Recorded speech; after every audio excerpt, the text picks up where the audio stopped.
ప్రభువును గూర్చి తండ్రి దేవుడిచ్చిన ప్రత్యక్షత ఏమనగా ఆయన గొర్రెపిల్ల మట్టుకే కాదు, యూదా గోత్ర సింహం అనే ప్రత్యక్షతను యేసు ప్రభుకిచ్చాడు. దైవ సేవకులకు తెలియచేయటానికి, దైవ సేవకుల ద్వారా సంఘాలకు తెలియజేయటానికి. ఈ ప్రత్యక్షత తిన్నగా సంఘానికి లేదు. ఈ ప్రత్యక్షత తిన్నగా దేవుని సేవకులైన సాధారణ సేవకులకు లేదు. ప్రియులారా, దేవునికి స్తోత్రం. అపోస్తలుడైన యోహాన్ని ఈ విషయానికి ఏర్పరచుకున్నాడు ప్రభు.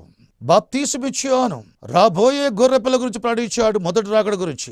నా వెనుక వచ్చువాడు నాకంటే శక్తిమంతుడు, ఆయన చెప్పుల వారు ఇప్పటికి నాకు యోగ్యత లేదు, కేవలం నేను నీళ్ళలో బాప్తిసమిస్తున్నాను. నా వెనుక వచ్చువాడు పరిశుద్ధాత్మలో అగ్నిలో బాప్తిసమిచ్చేంత గొప్పవాడు. ఆయనకు ముందుగా పంపబడ్డ వాడిని నేను సాక్ష్యమిస్తూ చెప్తున్నాడు. ఆయన ఇచ్చే సాక్ష్యంలో యేసు ప్రభుని ఇజ్రాయేళ్లకు గొర్రెపిల్లగా పరిచయం చేస్తున్నాడు. ప్రియులారా, అది మొదటి రాకడ.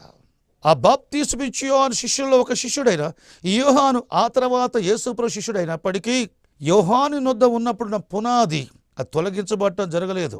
మొదటి రాకడ గొర్రెపిల్ల వంటి రాకడ గురించి బాప్తీసమిచ్చి యోహాను సాక్ష్యం ఇచ్చినట్లయితే, ఇజ్రాయేలుకు ఆ విధంగా పరిచయం చేసినట్లయితే, బాప్తీసమిచ్చి యోహాను శిష్యుడైన ఈ అపోస్తలుడైన యోహాను ప్రవక్త యొక్క అభిషేకం క్రింద యేసుక్రీస్తు ప్రభు యూదా గోత్ర సింహముగా ఇతనికి బయలుపరచబడగా, ప్రకటన గ్రంథంలో యేసుక్రీస్తు ప్రభువును 7 సంఘాల వారికి ఆయన యూదా గోత్ర సింహముగా పరిచయం చేస్తున్నాడు. పిల్లారా, పత్మోస్ ద్వీపంలో యోహానికి అగపడ్డ విధము యూదా గోత్ర సింహముగా.